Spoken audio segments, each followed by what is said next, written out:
Mama yangu, Asmani.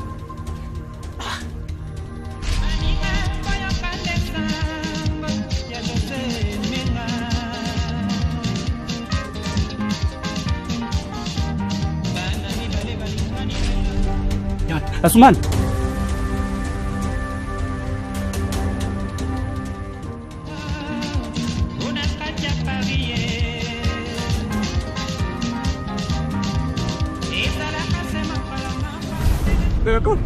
Kaka Tony Asmani. Amefanya nini? Kaka Tony Asmani anatoka na povu mdomoni. Nimemgusa hivi mapigo ya moyo hayafanyi kazi kaka. Asmani amekufa kaka Tony. Oh. Ita Uber umpeleke hospitali. Kaka Tony amekufa lakini Asmani amekufa Asmani. Sawa. Nimekwambia ita Uber umpeleke hospitali, mwili wake kahifadhiwe mochwari. Kaka Tony kwa basi na utu. Gari sipo nje.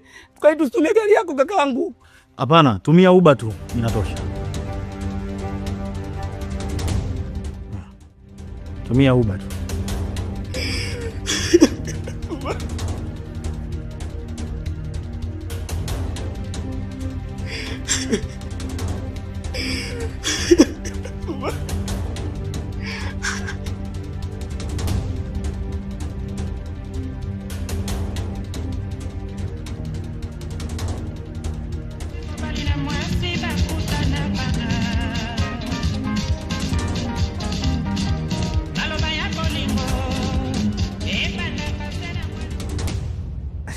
Mimi nikamwambia ndo ufanye sawa mjaze mimba ili tupate anko tucheze naye sisi wajomba. Hii anachonipanga mume wako hata simuelewi. Oh, mimba itafuti kama maembe.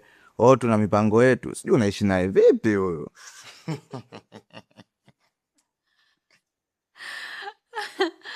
Aije Mungu, nimekuambia mimi yule ana akili vizuri. Umeona sasa mwenyewe umejionea.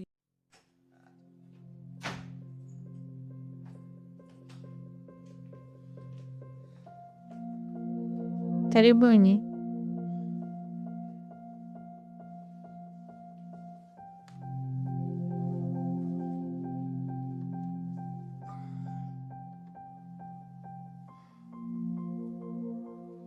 Habari za saizi? Salama shemeji. Mimi nipo juu.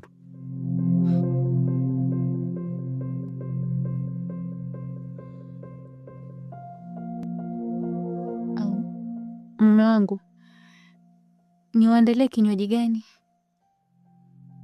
Sawa. Tulete kinywaji chochote ambacho kitachoweza kupoza makoo yetu.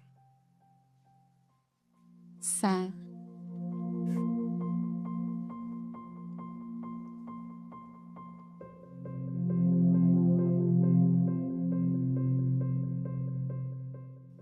Matola, huyu aliotoka hapa ni nani? Ni shemeji yangu. Mdogo wake mke wangu amekuja kututembelea. Si unajua tena tabia za maskini. Mimi nadhani hii si salama sana kwako. Maana unajua katika ndoa huo kuna tafarani nyingi sana zinatokea. Inaweza katokea siku kagombana na mkeo, hivyo mke wako akaumia, akawa na dukuduku na akatafuta mtu wa kumuelezea mambo yake. Hivyo ikafikia hatua akamuita mdogo wake huyu, akaanza kumuelezea mambo ambayo ni ya ndani. Huoni kama hii itakuwa ni njia ya kutoa mambo yako ya ndani nje?